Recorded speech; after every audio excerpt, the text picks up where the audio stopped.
Right, hello there everyone, welcome back to James Redmond TV and welcome to another Redmond Roundup, the live show where we talk a load of nonsense, we answer your questions and we just have a boss time. Really appreciate all the support as well, guys, honestly, you've been legends over the past couple of weeks. Well, it's only been a week of me uploading, but it's felt like a long time because of all the videos that's been posted.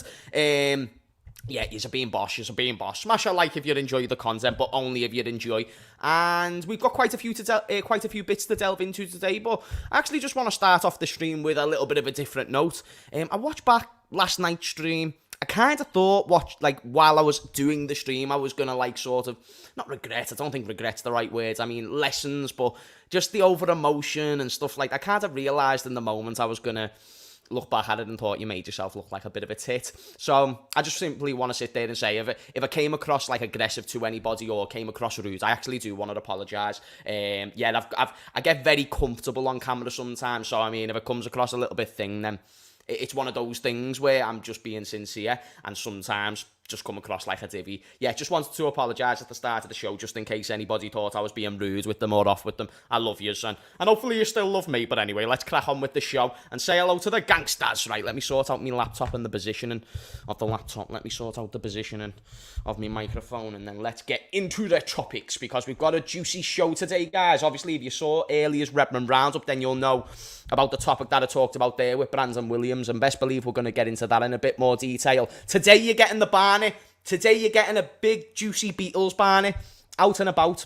Any updates on Kefram, James? No updates as of right now. That being said, the second I get an update, best believe it's going to be incorporated into a Redmond Roundup or one of these live streams for sure. So I will make sure to keep you updated on the Kefram news because I know that's one that we're all wanting, me included. And we will get into the Benjamin Pavard talks in just a second. We'll talk about everyone else in a bit. James, you're a good host. A natural. Natural, thank you, my friend. Night Rider, you're a legend. You're a legend. Shout out to Esther, the Queen, coming into the stream as always. Shout out to you. I love you more. Are you good at footy? No, I can't even lie no more because there's a video out there of me trying to do keepy-ups, and I've never been great at keepy-ups. It's probably one of me where... Do you know like the way in martial arts you've got jiu-jitsu, wrestling and all these things? I'm a hard worker. I can be a Jordan Hendo, but when it comes to keepy-ups, mate, And at least Hendo can do keepy-ups, but I'm talking about in the realm of non-professional footballers. I'd probably say that's who I'm equated to. So yeah, not a baller. James, what division are you on FIFA? I don't play FIFA Ultimate Team, but I obviously used to be Division 1 because I'm number 1. It weren't, it was fully Division 3. This is Smokescreen Pavard using him for the move to Madrid. Now, that's actually a great counterpoint from Alexander, and on that note, we will go into Pavard. First question I would love to raise, are we all happy with the idea of Benjamin Pavard joining the club? If you don't know about him, he's a World Cup winner. I believe he's about 27 years of age. There was confusion that he was 32 on last night's stream. He's 27. He's a World Cup winner. He plays for Bayern Munich, has done for the best part of a couple of years. To break it down, he's a versatile right back. He's more defensive first, but he's not bad on the ball. He can play right back, centre back. And if you were to play him centre-back, you've got a little bit more of an offensive option. Again, because of the composure that he does have. So it's not world-class elite, in my opinion, but from what I've seen, he's a good, solid option. This might not be someone who you'd want to start week in, week out, but it might be, depending on how you're going to set up next season. And there's only one man who can make that decision, and we all know it's mighty Jurgen. And Jurgen needs to be able to make a system that adheres to Pavard's style of playing, because he's not Trent, he's not the same as Trent, he doesn't have the same technical ability as Trent, and for all those reasons and more, it'd be a good signing, but it does mean a change of the system. Also, it probably means moving Trent into midfield. If we got Pavard, Trent moving into midfield, that's something I don't see happening. And I don't know if Pavard wants to go from Bayern Munich, who, chat, doesn't he want to leave because he's not playing? Why would he want to come to Liverpool if he's not playing at Bayern Munich and Trent is our right back? And then if we're not going to move Trent in midfield, which I just highly doubt, I still think he's going to play the inverted right-back role, then what's the need for Pavard? And have we put 2 and 2 together, or have journalists put 2 and 2 together? Trent Alexander-Arnold's had a bad season. Liverpool are probably looking for a right-back. Therefore, let's get Benjamin Pavard because he wants to leave Bayern, and he's got no concrete links with the club right now. So let's link him to Liverpool, because that just makes sense. And as you mentioned there, Alexander, this could just be smokescreen for a bigger move to a different club. And Real Madrid will probably suit him. He's going into his prime. He's a defensive right back. I feel like Carlo Ancelotti wouldn't mind him. if Carlo Ancelotti's still there next season, which I assume he is. Therefore, I'd probably suggest that if I was going to go on a scale and say, what's more likely, is this deal going to be complete or not? I think it's not going to be complete because I don't think Trent's going into midfield. Counter any of these points, chat. Trent, I don't think Trent is going to be moved into midfield. Like when the lineup sets out, he's in midfield.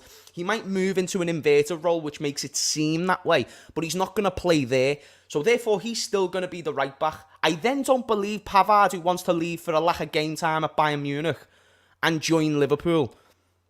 Because the only reason why you'd be happy being a bench warmer, if you think about it, chat, is if you were getting paid extortionate wages, which we know we don't have. So we don't have extortionate wages, and he doesn't want to be a backup, and Trent's not going to play in midfield based on chances.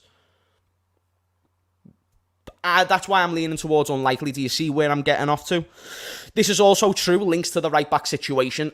Calvin Ramsey is going off on loan to Preston. Now, I believe that's confirmed and that deal's actually done. If not, that will be done very, very soon. Guys, we've got over 100 people. Smash a like in the stream. So if Ramsey goes, that means we've got Connor Bradley and Trent, and I'm not going to lie, I think they're the options that Klopp's happy with. I would love Pavard at Arsenal. Who's your current right-back? Ben White? I thought Ben White was boss. Arsenal fans. Are you now backtracking and saying, oh, yeah? Nah, to be fair, you probably want squad depth, don't you? But again, if Pavard's going to go to Arsenal and Ben White's the almighty Ben White, then is he going to start above Ben White? I'm asking Arsenal fans because I don't watch his week in, week out. I don't think we should sign him. We should play Trent. They just play converted. Yeah, that's the thing. I mean, some people like the inverted role, some people don't, but I think that's what Klopp is going to go with. I'm trying to tell you what I think he's going to do. What I would do is very different to what we're doing at the moment. Just join the stream. Opinion on the conflicting Kone reports. It's very weird. The Kone one from the start, I was a little bit thingy. Oh, Kefram to Ram links are stronger. The Kone one, I was a little bit like, that one's a bit see. It's why I've spoke about it a little bit less. The Kefram to Ram one, there's actually talks going on there. Like, that's actually not a lie about the talks. But the only thing that because I thought it was a lie last night, it's actually not a lie. The club has been talking to him. It doesn't really mean much in the grand scheme of things, but there has been conversations. Whereas Kone, I haven't saw it again, like you said, with the conflicting reports. I've not seen anything concrete to suggest that those talks have been ongoing. So I'm not going to lie, I'm not going to sit there and say expect Kone to be lifting a Liverpool shirt anytime soon. The only reason why I may see today, because one of the links are starting to fade, possibly, very, very possible. Let's just hope that we get midfielders, guys. I don't really care about who we get, as long as they're established, good enough midfielders, and we get two of them. That's all that matters. Because the only thing that makes sense for us to get less midfielders is if Trent is playing midfield. That's the only thing, and then we get a right back. Either way, money must be spent. Liverpool wasting no time. Wait there, Liverpool love wasting time, no ambition. Alexander, in the sense of what, like, we love to wait to get deals over the line.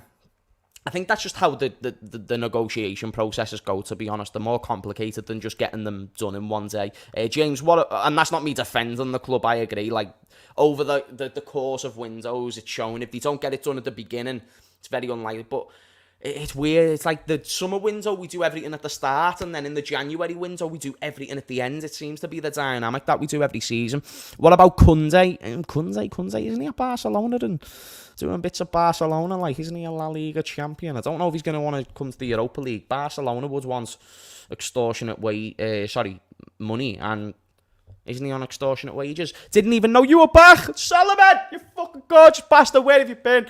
Yes, lads, how are you? Smash the like button, subscribe, ladies and gents. Big up to Solomon, my G. It's good to see you, my man. Good to see you, my man, with the green eggs and the ham. My guy. Would you rather get Thuram? Would you rather get Thuram, though? Yeah, I'd rather get Thuram. I don't know. Either one would be fine. I'd rather get both. I want both. We need more depth. But then people do forget we're not getting rid of Henderson. We're not getting rid of Thiago. Harvey's looked at as a midfield option. Curtis is looked at as a midfield option. If that's the case, then what's the incentive to go out and buy two midfielders for a combined 80 million when you've already bought McAllister? Like, and this isn't me. I'm saying this is what the club will say to you. Why are we going to go out, not directly, but that's what they'll be thinking. Why would we get this many more midfielders if it's not financially viable and we've got all these options? I still think we're going to see one of the people from last season in the midfield.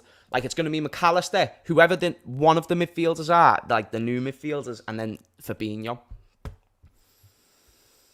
Exactly, James. Need depth. You're in the same spot as us at Arsenal. One injury and we're done. Do you trust Verge and Kanate to play 33 to 35 games next year? Chat, let me know what you think about this. Virgil, the question should be, can they do it well? So I believe Kanate can play 35 to 38 games well. I believe Virgil can play slightly less than that well. Let me make sure that my camera's steady, mate, because I can see that it's like shaking. It's not like set up properly on the stands. I should have done a bit more better. Let me lift my chair up as well, so I'm a huge guy. Yeah, man. In terms of 35, it's about if Virgil van Dijk can maintain consistency, and if he can do that, and if he can achieve that, then yeah, possibly we'll see that combination again next season. But I really do believe people aren't talking about the centre-back enough. Like, I believe it's being mentioned, and I'm not saying that no one's talking about it, but not enough.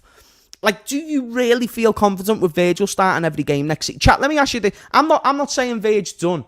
I'm just saying if you go into next season with Gomez, basically the same of what you had last season, are you happy? Are you happy Virgil being your guaranteed starting centre-back next season, chat? I just want to ask that question. It'd be great if I could see a flood of no's and yeses, because to me, I'm not sure. I'm not sure, and I love the way the first one's why not. I don't know why not. I'm asking you. You answer first, and I'll respond. I don't know.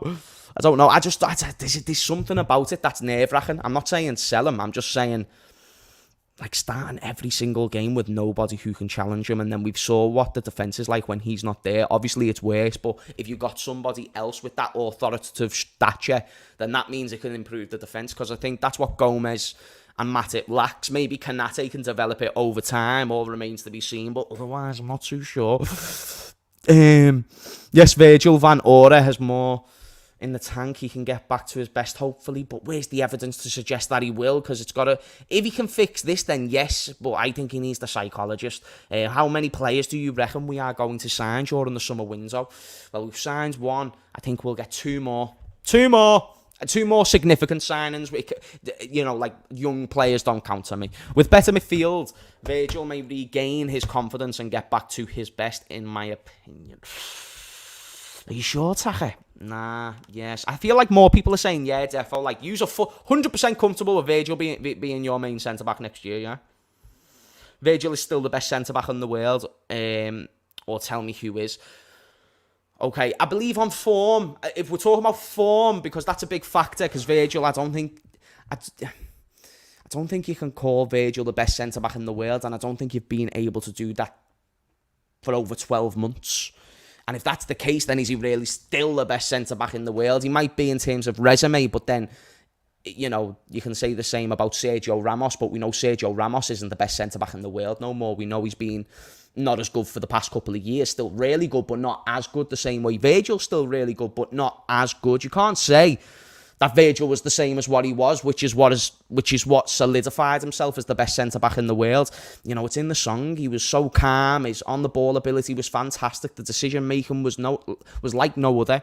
And then since, his physical attributes look different and slower, and then his mental game looks more attacked, and it looks more easier to be able to intercede. It looks very, very simple to left Virg, or if he makes a mistake, or if someone gets on his nerves, hands are in the air, or he's looking at somebody else. And you remember the situation with James Milner and Virgil van Dijk. I just think there's something that's changed that was predicted by a lot of people that I didn't see. And it's only since the injury that I've seen, as time has progressed, that, I don't know, I think we might need to start looking for a little replacement. And I know people will say in 6 months' time, if he's gone really good, like, oh, James, you were saying we should sell him. I haven't said that once. I'm just saying that he's a little bit seedy at the moment.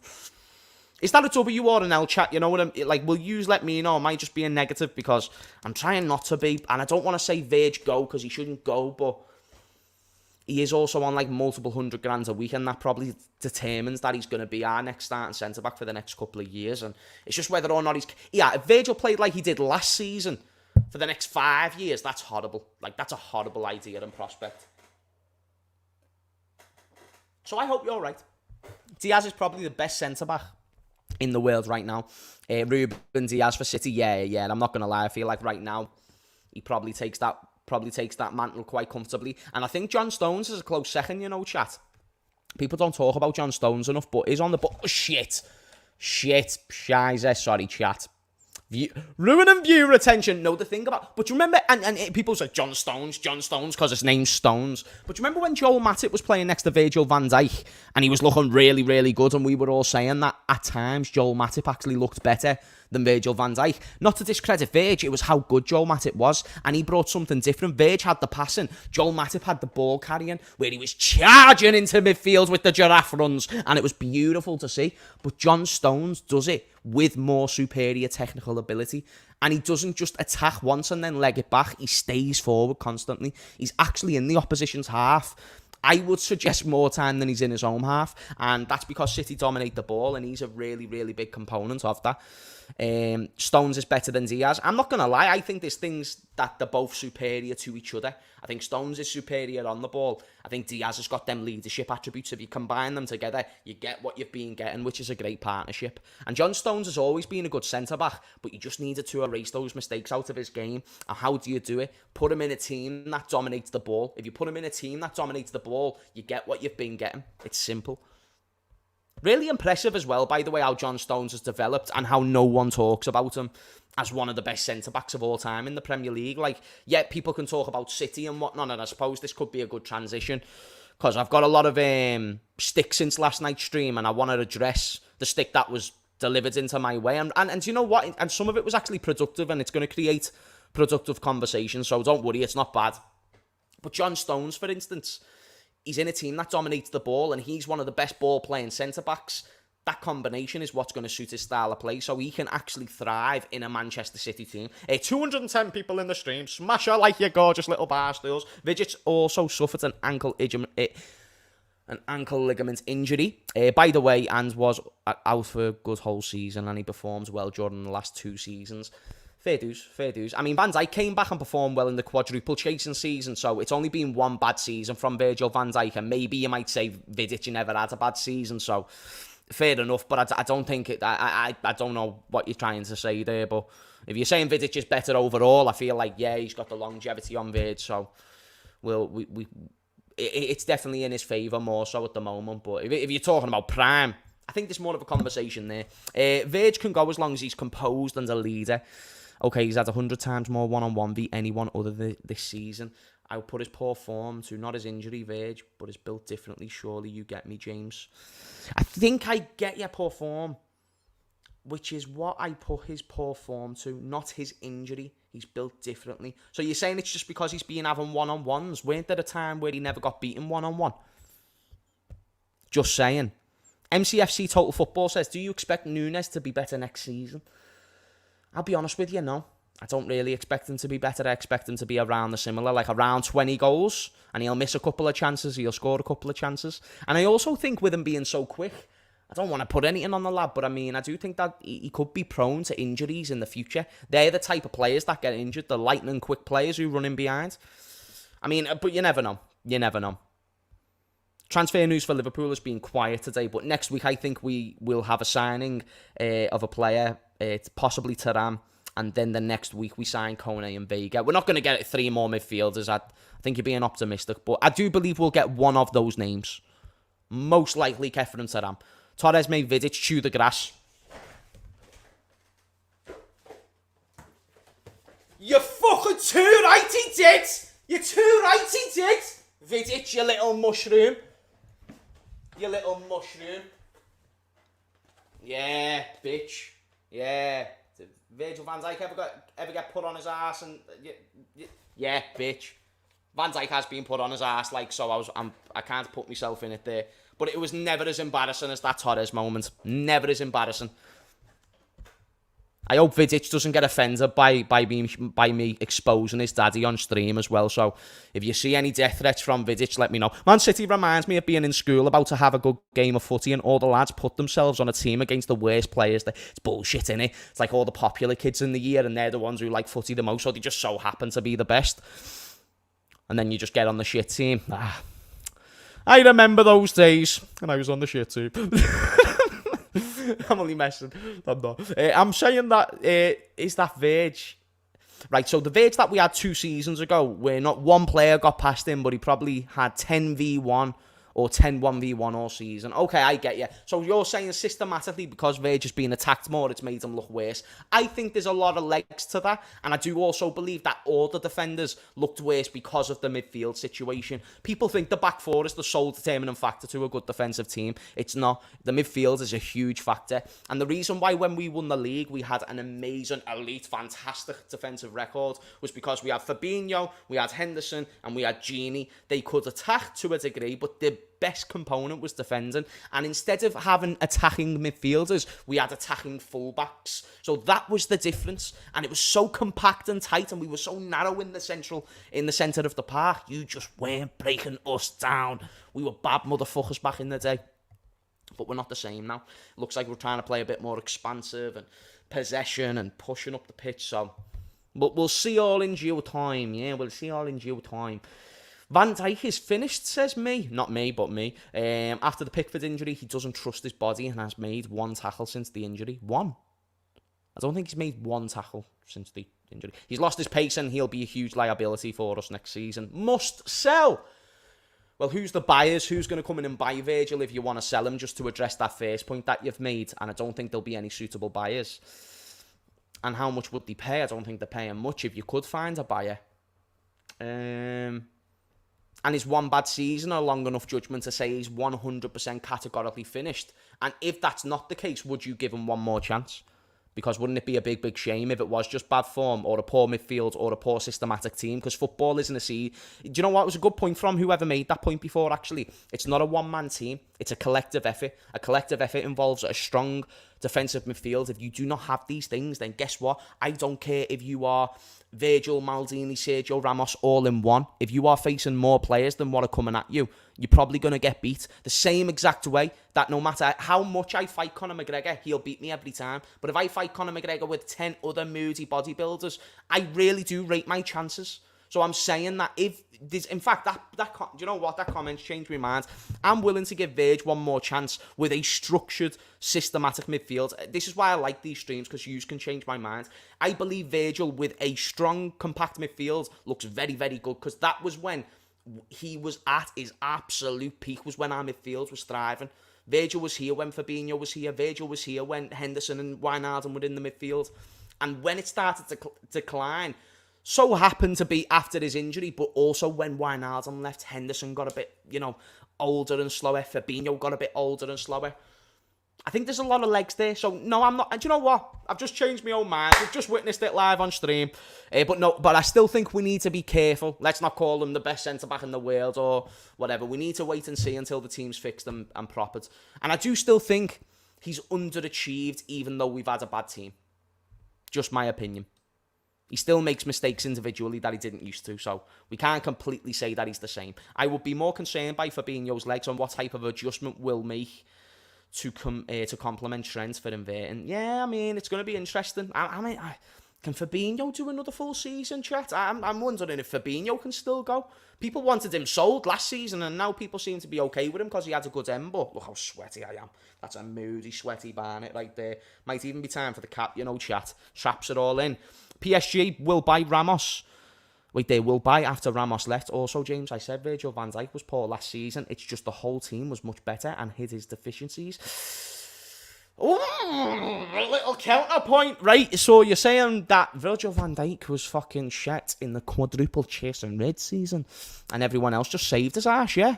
Matip was really good that season, to be fair. I thought he was the superior centre-back. And I do still think Virg looked a little bit less like what Virg looks like.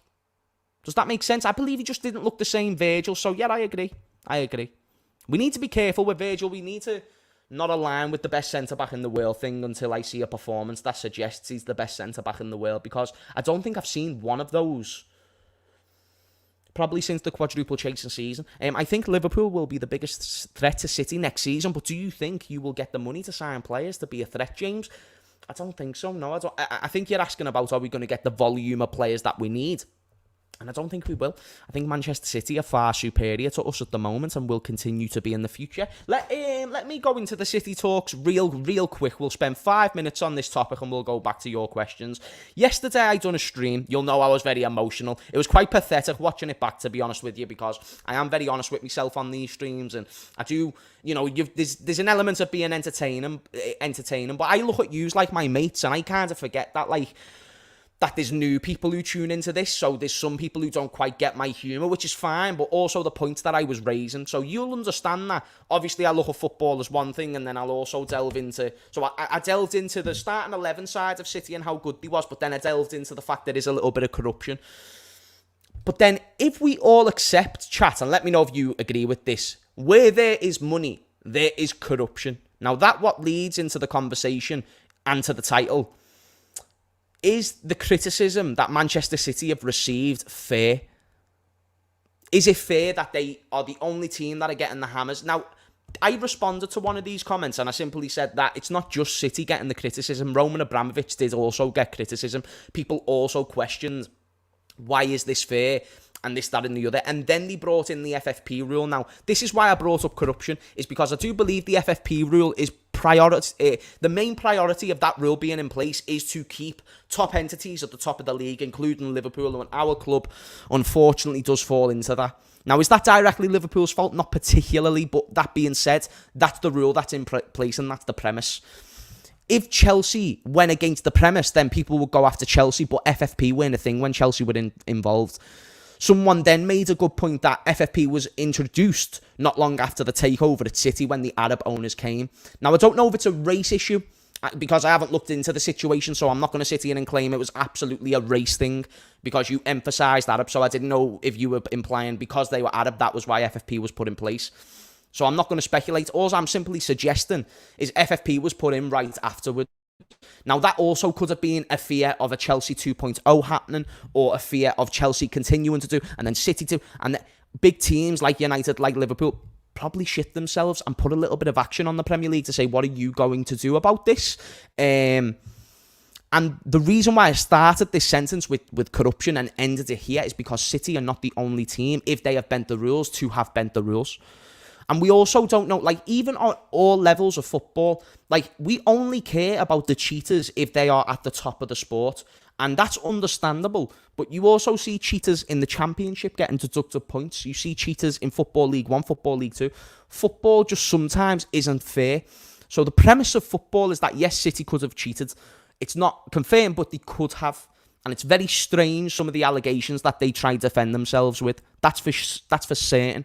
But if they are corrupt, if Barcelona paying the referees is corrupt, and that is corrupt, which it would be, what else is corrupt? So if we've now got 2 case studies of corruption in football, what else is corrupt? And then therefore, if that is also corrupted,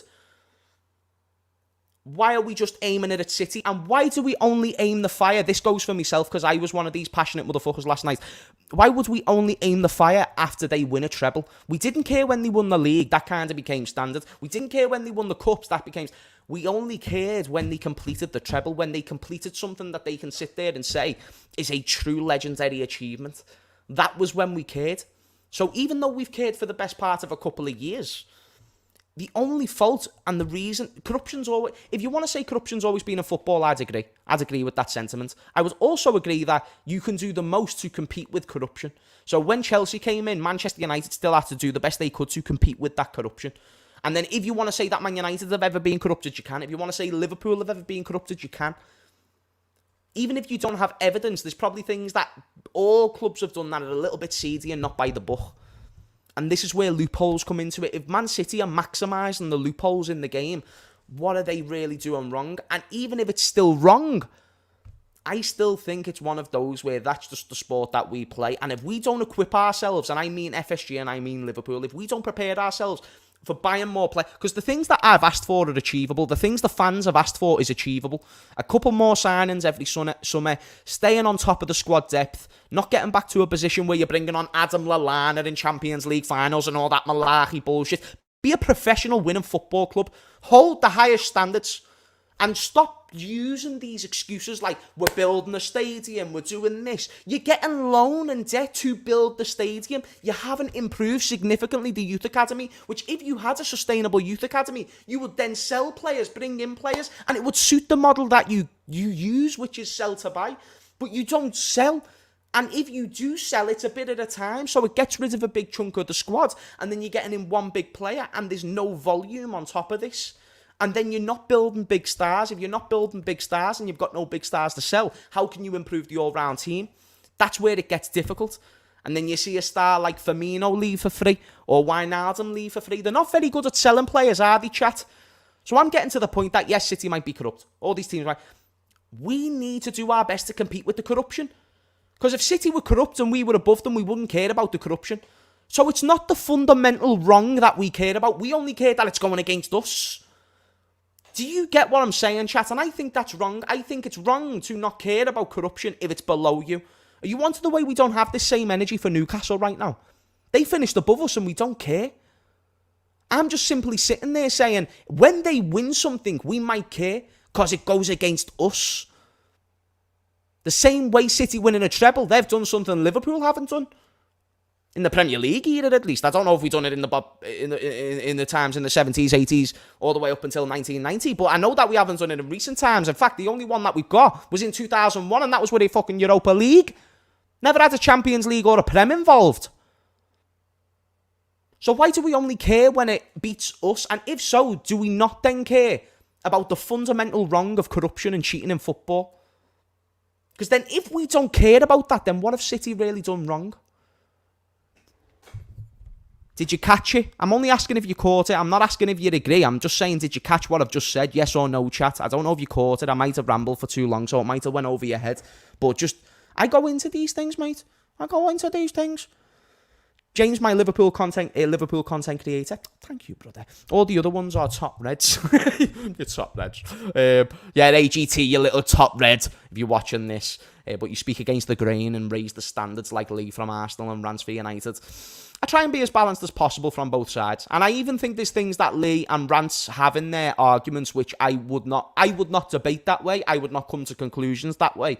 But that's the beauty of the platform, is that we can have our disagreements of coming to certain conclusions, and then you can agree or disagree. Esther says Everton will be investigated probably, but no one cares. Prime example, Everton have spent mega billionaire owners, and they spent money. Best believe they paid their players high wages, mate. Don't think Everton, just because it's fucked up, haven't spent money. Don't just think because Rafa Benitez has had like a 3 million transfer budget when he was at Everton that they haven't spent money. They've spent dough. Like, they spent money on James Rodriguez. They spent money on loads of players. And I don't mean transfer fees. I mean even wages. They have spent huge money. That's why that club could have not went down. That club could have been finished if they went down. People don't understand how bad that was for Everton if they did. Although we would do as much as possible to compete with City, despite our financial situation, the fact that they had hundreds of UEFA financial breaches tell you something must be up. I am not saying something isn't up. I am just saying we don't care about the thing that is up until it affects us. And if we don't care about it until it affects us, then we don't care about the fundamental wrong. We only care that the fundamental wrong is going against us. And if we don't care about it in every situation, then it's not going to be solved, and then things can't be done. And then if everyone is corrupt, then why are City the only ones getting criticised? And should they be the only ones getting criticised? And should it be a football problem or a whoever company problem opposed to just a Man City problem? I'm not trying to defend Man City. I'm just trying to see it from the other side, and also try and put a little bit of the blame on us. Because guess what? If we were good enough to... This is what I'm getting to. So, do you know, like the way I said we wouldn't care if it didn't affect us? We would not be saying all this about Man City right now if we won the Champions League. Am I right or am I wrong, chat? Maybe you'd think it, but it wouldn't be a conversation. You wouldn't be getting emotional. So is it City's fault that they won the Champions League? Or is it our fault that we got absolutely fingered by Real Madrid 5-2? Just answer me that one question. Please smash a like. There's 300 people in this stream as well, so if we can get a couple of likes on there, that'd be grand. Tell me if I'm right or wrong, chat. I'm just asking a question. Yo, me, you're wrong, bro. James is a G. Others like Ensman, Jamie Phillips, they are defo not top reds. You should check them out. I was going to say there's loads of channels on YouTube that don't just go with the ideology. I think mine's probably one of the slightly bigger platforms, so it can seem that way. And the biggest platforms do tend to agree with like the club. I try and see that like as sincerely as possible, to be honest, and that they're not just trying to be in the club's ass and be on the payroll. But if that's what they're doing, then as long as it is what it is, you know what I mean? You are true, because it's the same for Saudi clubs. We ignore that because it has no relevance towards us. Exactly. So we don't care about the problem. And if we don't care about the problem, it's not a problem. We only care about it if it affects us. And then if City didn't win the Champions League, we wouldn't be having this conversation right now. So why are we bringing up 115 charges when we forgot about the 115 charges, brought it back up when they won the Champions League, when we had control on whether or not City could win the Champions League? If we had no control, fair enough, we had control. We were in the very same competition.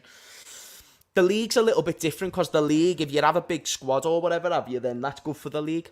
But a cup competition, it's the best 11s versus the best 11s. And regardless of finances, FSG have got enough finances to build a world-class starting 11. And they haven't stayed on top of that same 11 for the past couple of years. City wouldn't have wouldn't have the players they have now without what they've done previously. So for me, they get no recognition. No doubt whatsoever. But it's just a very tough cycle, because there's no premise to what you've just said. So you've just said that they went out and bought loads and loads and loads of players, so therefore the history shouldn't matter. It's okay then. So is it always the case? So I'm just asking for the premise of what you're saying. So if you're saying because they broke the rules they deserve to be relegated, then fair enough. And you know what? This is what City fans need to take into account, because they compare it to Roman. When Roman was taking over Chelsea, there was no FFP. When City owners came in, FFP was introduced. Now, you can create your own reasons on why that happened. That's not what I'm talking about. I'm just simply saying the premise was then set by UEFA and by the FA that matters. You cannot spend above a certain amount of what your club makes. Rightly or wrongly, whether you agree with FFP or not, that's not the conversation. I'm on it. There's loads of corruption in football. That's why I actually started this with corruption in football. But I'm just saying, if that's the premise, and City went against the premise, and Roman didn't go against the premise because the premise didn't exist, then you still have to give City the punishment that they deserve. And if they are going around finding these loopholes, then that's the FA's and the UEFA's fault. City are doing everything that they should be doing as a business, because businesses find loopholes. When you're doing taxes, people find loopholes. It's simple. And loopholes are there for a reason, because you can't cover every base. So really, you've got to be blaming the FA and UEFA opposed to Man City. Because there's been loads of cheaters, and here's the thing as well. Like, I do believe they cheated. I do. I believe they've gone against financial fair play rules. I believe it's right there in black and white. But if we don't care about the fundamental wrong, and we only care about it when it affects us, then why? Then it's not really a problem, is it? James, what current footballer is your absolute dream Liverpool signing? Without thinking about the budget. Okay, right. Without thinking about the budget, dream Liverpool signing. Oh, Kimmich was the first one that came to mind, but I know that there'd be someone else. I was going to say Messi, but Messi, he's a little bit older. I don't know. FFP was designed to keep the top four at the time. How is that fair in the first place? Exactly. It's not fair. FFP is bullshit. And the only point I'm making with FFP is that it was the premise when City started going against the rules, if they went against the rules. If they created their own revenue streams and they created their own profit, then that is against the rules. Just saying. Klopp is not a better manager than is not better manager than Klopp. Not in this lifetime or any other. Fuck's sake, Klopp. So I think you're fuming because Klopp manager, and a lot of people like the manager. Stop waffling, lad. Someone said stop waffling. Explain why I'm waffling. Just explain why I'm waffling. And I feel like that's the premise of the stream, is to waffle. Shout out to Red Chili with the super chat, who says, please hit the likes. Hit the likes. We can get a world-class centre-back and play others. And play other players like McAllister, says James GD. Aziz says, James, do you think McAllister is the marquee signing? I think he will be the biggest signing of the window yet. A World Cup winner. Speaks for itself. Tristan, it was you. Tristan with tits. First and foremost, get rid of your tits. And second of all, why am I waffling? Counter your point, sir. Klopp is a better manager than Pep and Mourinho, and FSG have somehow managed to bottle it. Chat, is this a W or an L? Is Jurgen Klopp a better manager than Pep and Mourinho? Is that a W or an L? Me says, James, who would see us finishing fourth as a good season? Because I don't. I can't get why people fetishize over top four. I'd still be fuming. I'm the type that hate finishing seventh, but still wants still wants to win conference. I get you. Like, you wanna be the most successful in an unsuccessful situation. So if you're in the Europa League, you don't like the Europa League, but you still want to win it. I get you. I absolutely feel you, fam. I don't know, says Sharky LWWWW. So does the context of resources not matter? Okay, so does the context of trophies, is that superior to the context of resources? So what I'm asking, Pep has got the trophies, Jurgen Klopp has kind of got the resources argument. Trophy argument, resources argument. Klopp has had significantly less resources, and that's on paper and factual.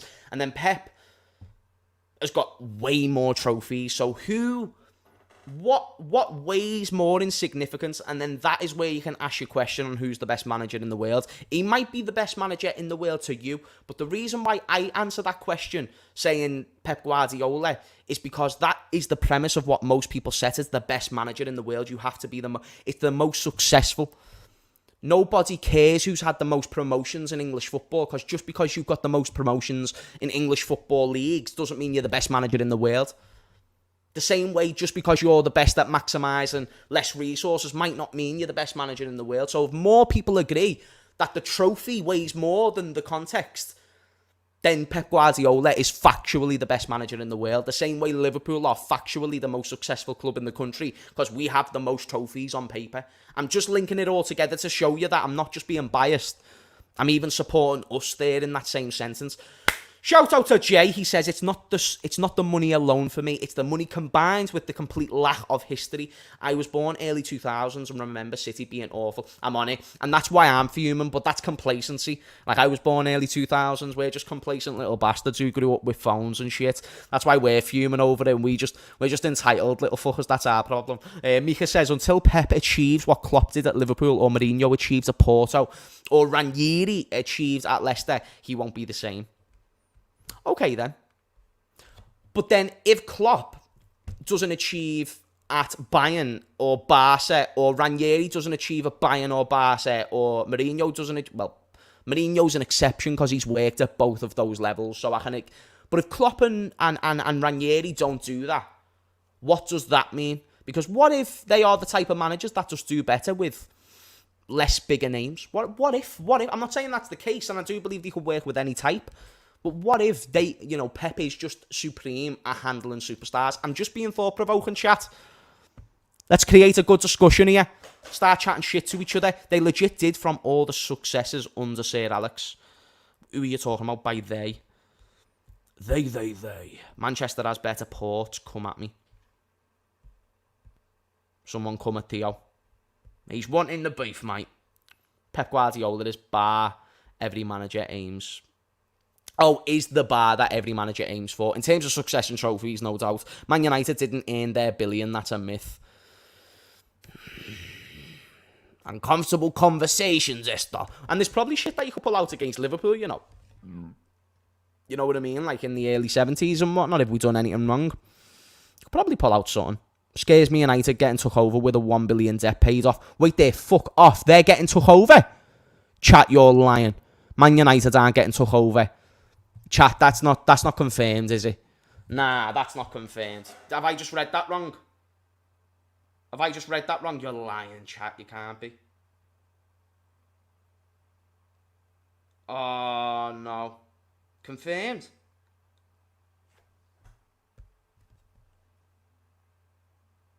Oh, wait there. So 43 minutes ago, according to Manchester United Forever, Qatari Royals are very optimistic about the purchase of the club. In the last few hours, the talks with Rain Group have continued intensely, and they have received numerous indications from the Glazers that they will be the preferred bidder in the end. Shit. Come on, Radcliffe, get the dough out, lads. Get the dough out, Radcliffe.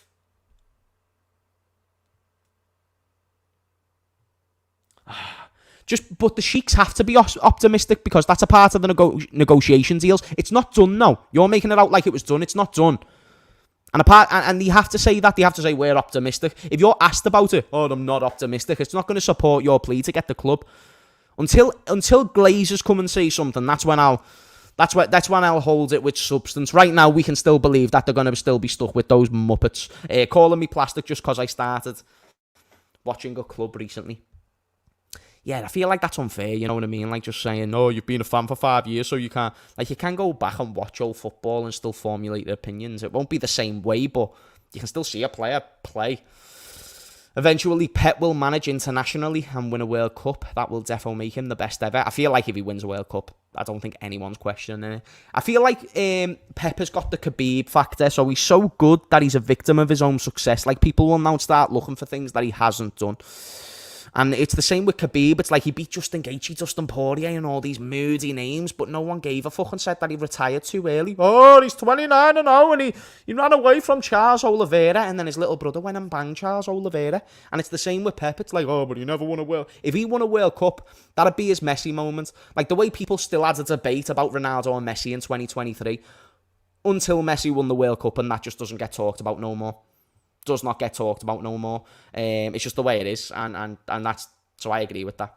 I agree. If United get Qatar, get United, and I believe we will still beat them. It's not going to be like City and Newcastle. Oh, I fucking hope not, mate. I hope not. I hope they just get absolutely battered. Because if United get it, they've got all the reason. I just hope they get dumb people in charge. I just hope people in Qatar are just... dumb people, just dumb people. Not everyone, but just like these people. I just hope they're stupid as fuck and just come in and just say, oh yeah, let's bring Phil Jones back or Chris Smalling. If Ratcliffe gets Manchester United, we don't get Thuram. Oh yeah, because he owns Nice, doesn't he? I forgot about that. Oh, who cares? I'd still rather Ratcliffe get them than the Qatari owners, because he'll keep Glazers on board, and that's a big W. As a Manchester City fan, we are now the biggest club in England, maybe the world. Are you saying currently, or are you saying all time? Because the latter would be so far from the truth, and currently I think it's fair, considering you've just won the quadruple. Best team would be a better word to use. Biggest, I even think if you win 10 more leagues, you couldn't use the word biggest. Klopp is nowhere near Pep. Pep is better than Fergie. He changed football. Look at what he has done this season, his formation, what he's done with Stones at CB, DM, his way of passing to death. Chat, it's kind of true, you know, like what Pep's done just with his team. I know you can say, oh, but with money. Oh, but he's done shit that I've never seen before, chat. Just never seen it. And I grew up with Sir Alex Ferguson, couldn't fucking stand him. I've just never seen what Pep's done. I've watched the best football of my life under Jurgen at Liverpool. I've never seen shit like that, chat. I've never seen shit like it. It's weird. It's weird how good it is. It's flawless, almost. And in my opinion, they're the best team that I've ever seen. And I do think he's better than Fergie. People will just say longevity, but longevity isn't the sole factor. If you want to say longevity is one factor, then I can say, well, Fergie only done it in Britain, and he only managed in Scotland and England. He didn't test himself in Europe. And then you'll respond, he won the Champions League. But how come when people talk about Messi and Ronaldo, they don't use that same energy? I'm just saying I can conflict your logic against you. Because if you're going to use longevity as the sole premise, then why? Because I believe in a smaller span, Pep's been more successful. But it's alright though, because Bob Paisley's better than all of them. Is that a W or an L chat? You know what I mean? Bob Paisley better than all of Sir Alex Ferguson and Pep Guardiola. And then Shankly's just superior to all of them. Let's be honest, chat. We've got the best manager of all time. No one can tell me otherwise that Bob Paisley is not the best manager of all time. Let's talk about my manager. Let's talk about our history, proper history. You know what I mean? Let's not talk about a club with tiny, tiny history. Let's talk about a club who, I believe in between 1973 and the 90s, we won like 11 league titles, 4 European Cups, 2 UEFA Cups. Like, come on. Fucking insane scenes. And if you don't believe Bob Paisley and Bill Shankly are the best combination of managers since sliced bread, they were literally they inspired Fergie to go and do what he ended up doing. If it weren't for them, you wouldn't have seen Fergie. Just like Pep wouldn't have achieved what Klopp did at Dortmund. But how do we know that? And then how do we know Jurgen Klopp wouldn't achieve what Pep has achieved, if not more? How do we know if Jurgen Klopp had a big team, he wouldn't have won more Champions League with Man City? It's all mad hypotheticals. That's very, very tough unless you have a premise that suggests it. So if we had a criteria which prioritised longevity over another factor and then something over another factor, we could determine this a lot easier, but everyone has the priorities different. So some people will factor longevity, then some will trophies, some stats, some this, some that. And it's all dead confusing. Makes me tired thinking about it. I actually think Pep is third now to Shanks and Bob. Is that a W or an L, chat? I'd say that. James, what have I only just joined? What have you talked about? We've talked about loads of shit. The two things in the title we've talked about. Now we're just answering questions. Let's talk about the like and viewer ratio not mathing up. Like the stream! Says Sharky. Sharky, what's the best joke that you've got right now on go? And we'll see if it's funny. James Bergkamp v Cantona v David Silva. Okay, out of what I've seen of all the players, I'm a huge fan of Bergkamp. Oh, but I saw David Silva more. Right, the other two players were out of my prime. I believe most people would rate that as Cantona numero uno, Bergkamp number 2, and then David Silva 3. I'm going to go with... Cantona was a freak for United, though. I'm going to go Cantona 1, David Silva 2, Bergkamp 3. Bergkamp's a beast. I don't want you to think just because I said he was third, he's not a beast.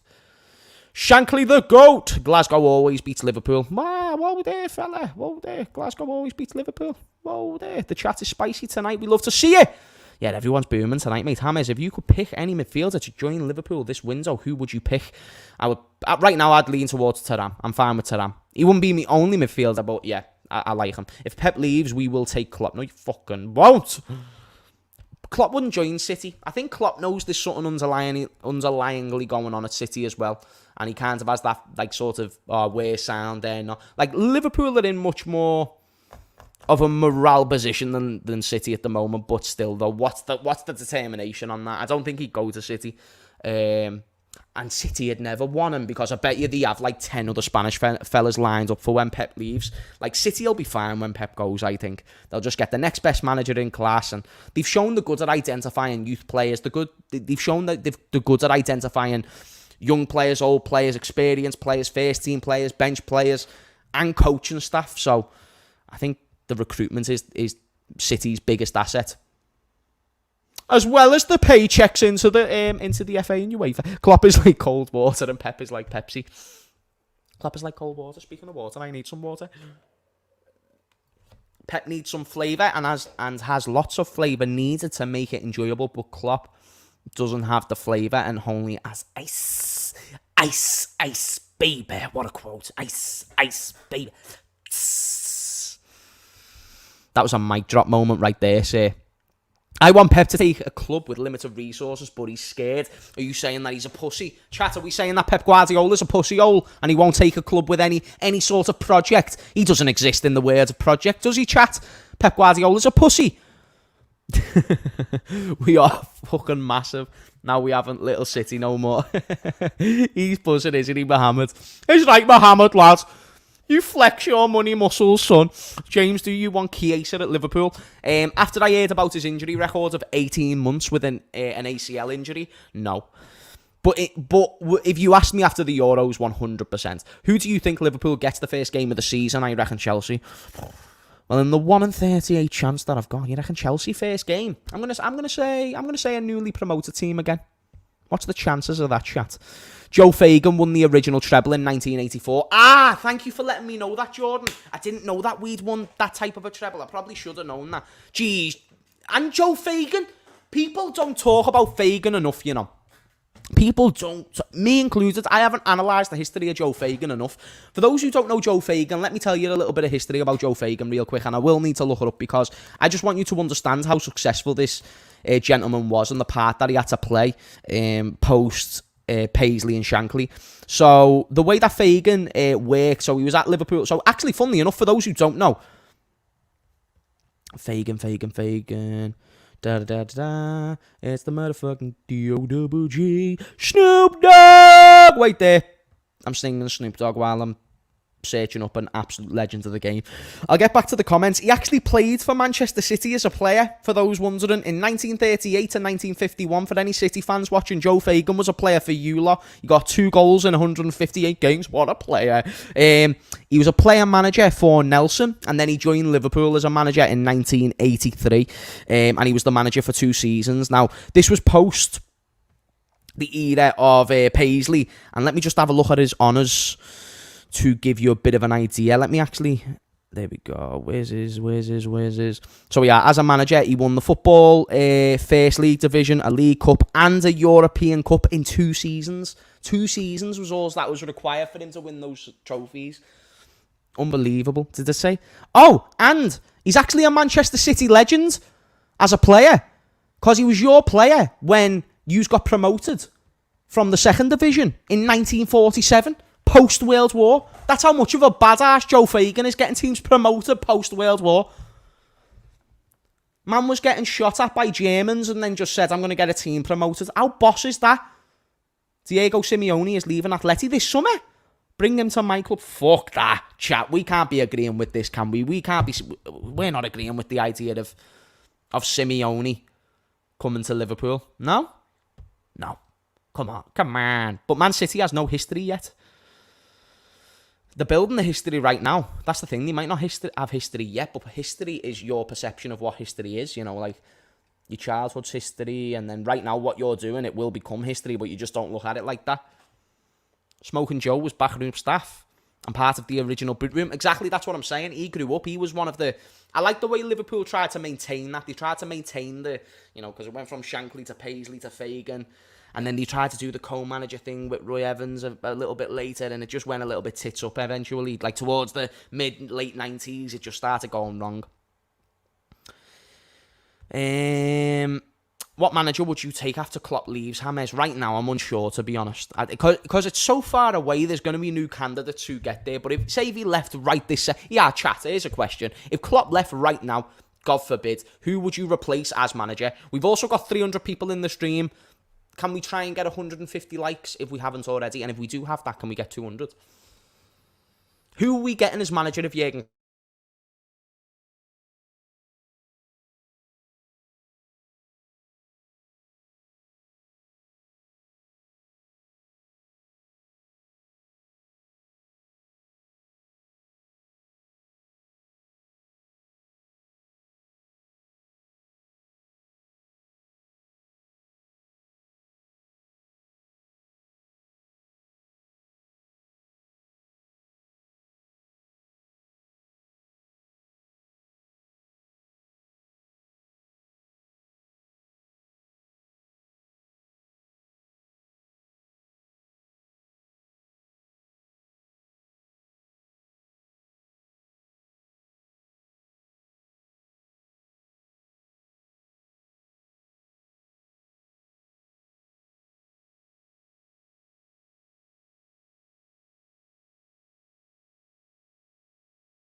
Chat, I don't know if I'm back, and I don't know if it's still on, and I don't know if you can hear me, see me, feel me. That's devastating. My phone died. I'm using Wi-Fi. I hope that it's fine. Thank you so much. The fact that there's still nearly 200 people in the stream is absolutely insane, and I don't know if it's just the people who are behind. But yeah, man, we're back in the building, baby. We're back in the building. It's right, Kenny, Gianni. Chat, are you game on staying on for a little bit? Are you game on having a chat for just half an hour more? I'm enjoying this. I was devoed when it died there. I weren't trying to leave yous, and the stream's halved in viewership, so shout out to the real OGs who have stayed in the stream, yeah? What was we talking about in the midst of our conversation there, chat? Does anyone know? Let me also just put a community post out there, just letting the guys know that the stream is back up and running after the Wi-Fi issues, and then can someone remind me what we were touching on there? That would be grand. But I am just going to post back live after audio issues, tune back in. There we go. You're onto the way that I send community posts out, like the text messages. James, in Joe Fagan's first season, won the treble. Next season, 0 trophies, got sacked. Because first time ever in over a decade, we didn't win a trophy. Dalglish was brought in and won the double. That was the standards of the football club. Really, the standards. And I know he got sacked, but I actually didn't know he got sacked, to be fair. But if that was, and I'm going to believe you, that's actually wild, because if you think about it, he got sacked. Dalglish comes in, we wins a double. Like, everyone says, like, sacking managers doesn't work. I mean, we were persistent with that, you know what I mean? And, like, the fact we brought in Dalglish straight away and then it didn't work, we brought someone. It was the standards of the highest order that was set by Shankly. That does not exist in the football club. And if anybody suggested back then some American owner is going to come to the football club and take the heritage that Shankly... People don't understand what I mean by heritage. I mean that. I mean Fagan being one of your own and you still sack him after a trophyless season, because for Liverpool, it's not good enough. That's where feelings go aside. That's where all this sentimental, emotional bullshit doesn't matter, because we care about silverware. We care about gold. Anything else is irrelevant when it comes to the standards of Liverpool Football Club. So even someone as loved... a child of Liverpool Football Club in Joe Fagan, or should we say one of the uncles, really, because he was a big part of it, and we still sacked him. Crazy. James, in Fagan's first season was the first treble. Next season, 0 trophies got... Oh, yeah, I've read that one, sorry. I've read that one. Yes, James, we don't really care about Barcelona either. We certainly don't give a fuck about Barca. No, Madrid. United supporter. Great content as usual. Big up to you. Shout out, sir. Now that's an interesting topic of conversation. Guys, what are we saying on a Xabi Alonso to Liverpool transfer as manager? Is this a W or an L? People were talking about before the conversation of the next Liverpool manager. Xabi Alonso's had a very good season with Bayer Leverkusen from what I'm aware. And I believe he ended up finishing like in a decent position. Would you take Xabi Alonso as manager, chat? Do you think that would need to see more? I believe that I'd need to see more, because everyone was jumping on the Gerrard train. But I think because Alonso's got that slightly fancier name, I believe people are probably more adherent to probably want to see him. And of course, he's played at Real Madrid and stuff like that. And I don't know, it's something about those Spanish managers. You know what I mean? Gives us a little bit of experience of Rafa Benitez again. I would take Gerrard, but I think he would struggle. I'd rather Xabi Alonso than Steven Gerrard. Chat, Steven Gerrard or Xabi Alonso as manager? I've seen very little from both, and Gerrard's actually achieved more technically, but it depends what you'd consider this season's achievement from Xabi Alonso, because he qualified for Europe, didn't he? Or was it Champions League, actually, that he qualified for? Did he get top 4? Alonso was unexperienced. It's like we took Gerrard after Rangers. Yeah, it would have been. No, I do. I agree. I think it would be too soon to appoint Xabi Alonso. Xavi will go to Real Madrid. It's an L. He's not next gen. He's, I think, Nagelsmann or Tuchel. I think Tuchel would be an alright manager, but I think I'd rather explore someone who could be the next big thing. I think we've seen what Tuchel can be, and I think he only takes Liverpool so far, especially with this ownership. Gerrard, people are actually saying Gerrard over Xabi Alonso. That surprised me. Yeah, some people are saying Xabi Alonso now. Xabi is clear. Is that just because he's Spanish though, chat? Because, yeah, chat, explain your reasons then. Why would you choose Xabi Alonso above Steven Gerrard? Gerrard's won more trophies. Yeah, Gerrard's won more league titles as a manager than Xabi Alonso. That's just my first point. I know you'll respond saying it was only the Scottish League. What Xabi Alonso done in his short career to go above Gerrard? I'm not saying you're right or wrong. I actually just want to explore the logic. That's all I'm doing. He is a better manager. Why? Why, Mohammed? I hope Gerrard can build up his management skills more. That's also true. Who's the best manager now doesn't mean who'll be the better manager in 3-4 years. It really could be anybody. Psychedelic Scientist says Gerrard needs to win the Prem as the Liverpool manager. That'd be... I genuinely couldn't think of a better thing in my life. If I can die with Gerrard lifting that Premier League as a manager, genuinely life completed. I quit YouTube. Gerrard over Xavi. All day. Xavi has no Prem experience and has never won a league. That's what I'm saying. Technically based on resume. Going back to the Pep Guardiola and Jurgen Klopp argument, if you're going to go based off what most people set the premise as the most successful manager, which is trophies, Gerrard's winning. Gerrard's winning. I don't know who's managed longer. Gerrard's managed a couple of years longer, hasn't he? But do you think Xabi Alonso's going to win the Bundesliga? I don't know. It's more competitive. It's hard. It's like chalk and cheese. This is such a tough debate. It's like we're arguing about something we barely know. It's like we're saying what's going to be a better year, 2029 or 2030. Gerrard got exposed in Villa. All his successes in Rangers is due to Beale, as far as I know. But weren't Beale at Aston Villa as well? So what's the logic there? Gerrard has already gave us lifelong lasting memories already. Why doesn't anyone back him to make us some more bunch of Ponzi's? Oh, Johnny. Oh, what, mate? Hey, calm down, Jamal. Don't come out tonight. Calm down, Jamal. Johnny, here's the thing. I don't think people... I think people agree he's already gave us smiles. I think people will disagree with the logic that just because he was a good player means he will be a good manager. I just disagree with that sentiment. I'm not saying Gerrard can never be manager. I'm just saying if that's your only logic... But feel free to explain further. Gerrard needs to get a job. Making him sound like he's just living in Bootle, getting on universal credit. He needs a job, him, lad. He needs a championship job or a job abroad. I feel that would be best. If he was to go abroad, where would he go? Germany? Little Werder Bremen? Little link up with Naby Keita? Fucking swerve him out the club. How dare you take my fucking number 8 shit? Just fucking boots him away. Gerrard's Prem experience as a manager is shit, unfortunately. It is. But very minimal as well. Very, very minimal. Weren't necessarily his players. I feel like Aston Villa and Gerrard just had different visions. Hi, James. Only just joined. What's happened? We talked about Pavard. We talked about Man City. We've answered 100 questions and my Wi-Fi broke down. We've come back on. We've answered about 5 more questions. Make that 6. Mohammed says, Frank Lampard was an outstanding player, worst manager ever. Let's be honest, though, he's not Steven Gerrard. Let's be honest. Frank Lampard was never Steven Gerrard. And it weren't close. I don't like the way we try to make the Scholes, Gerrard and Lampard debate close.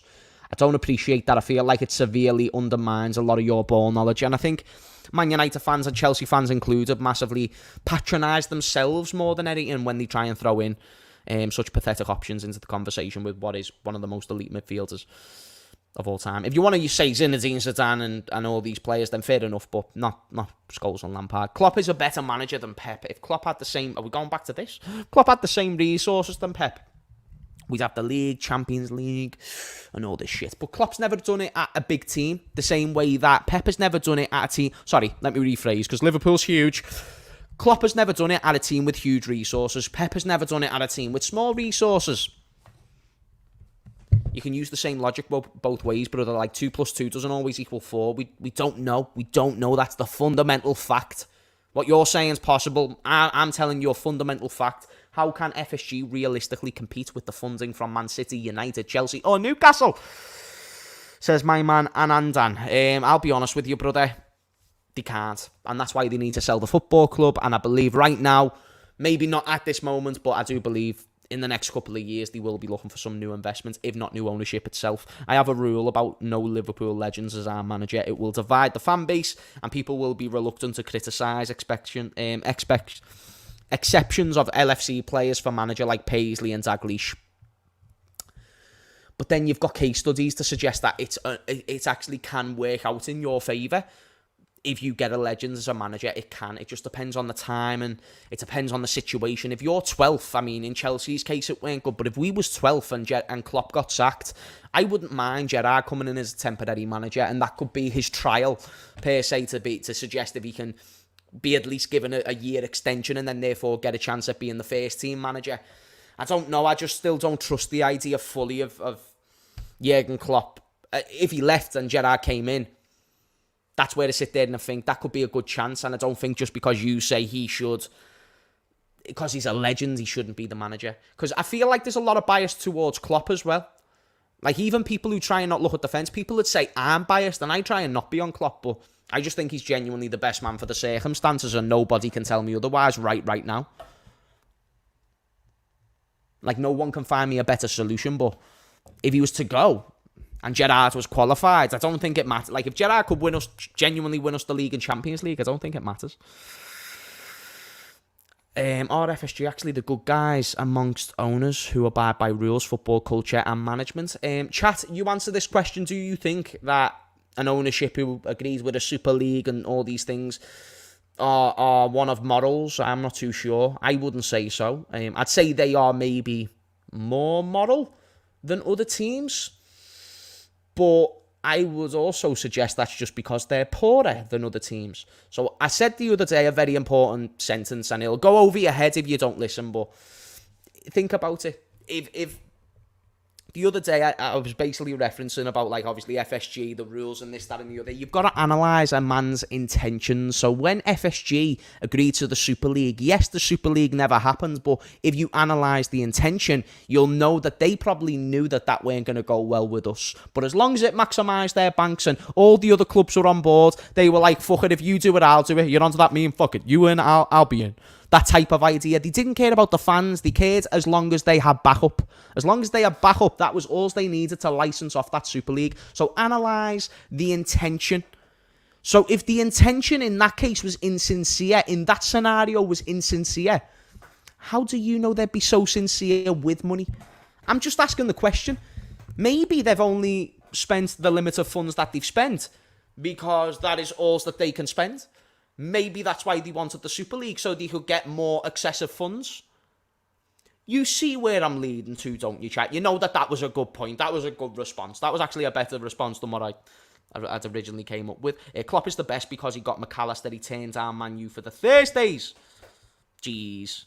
Klopp's the best manager in the world because he signs a World Cup winner.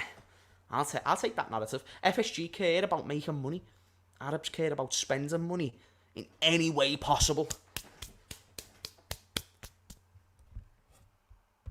Got school tomorrow night, guys. Have a good stream. See ya. Hammer Sharky, thank you for tuning in. 238 people, even after the stream died down. Big up.